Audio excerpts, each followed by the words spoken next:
जय जिजाऊ जय शिवराय बांधवांनो, आपल्या न्यायासाठी, हक्कासाठी, समाजासाठी, आपल्या येणाऱ्या पिढीसाठी, आपल्या मुलांबाळासाठी 29 ऑगस्ट 2025ला मनोजदाच्या नेतृत्वाखाली आपल्याला मुंबईला जावंच लागतंय, कूच करावीच लागते.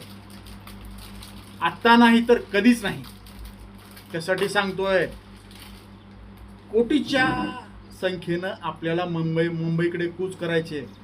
आता आरक्षणाचा लढा हे अंतिम टप्प्यामध्ये आलेला आहे. आपल्याला आरक्षण घ्यायचंच आहे. आपल्या आजी आजोबांनी जी चूक केली, गोडचूक, त्यावेळेस ती आत्ता करायची नाही. त्यासाठी येणाऱ्या पिढीसाठी सांगतोय, आपल्या येणाऱ्या मुलांबाळासाठी त्यावेळेस विचारलं तर तुम्ही आरक्षणाच्या लढाईमध्ये कुठे होते, तर तुम्ही काय उत्तर देणार आहे त्यांना? त्यासाठी सांगतोय बांधवांनो, पूर्ण तयारीनिशी तुम्ही व्यापारी असाल, दुकानदार असाल, डॉक्टर असाल, शिक्षक असाल, कोणतेही गव्हर्नमेंट सर्वंट असाल, व्यापारी असाल, फक्त एक दिवस मनोजदादा जरांगे पाटलाला मुंबईला सोडायला या. बाकी आम्ही तिथला मोर्चा आम्ही सांभाळू. जसा विजयाचा गुलाल असतो तसा विजयाचा गुलालच घेऊन आम्ही माघारी येऊ. फक्त सोडायला बांधवानं तुम्ही मुंबईपर्यंत यावंच लागतंय.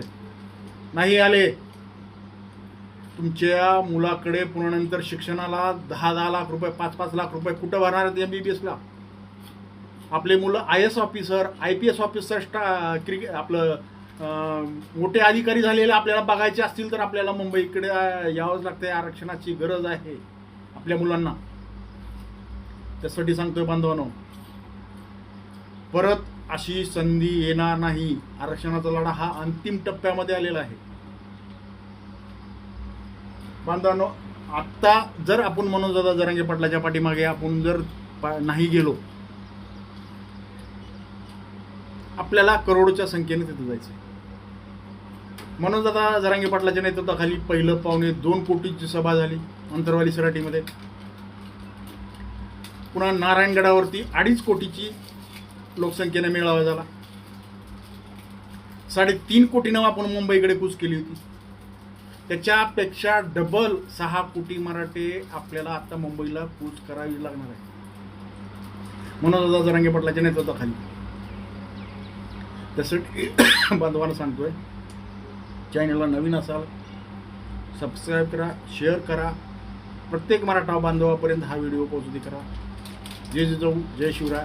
एवढंच माझं म्हणणं आहे की 29 ऑगस्ट 2025ला आपल्याला मुंबईकडे कूच करायचीच आहे. तेही मनोजदादा जरांगे पाटलाच्या नेतृत्वात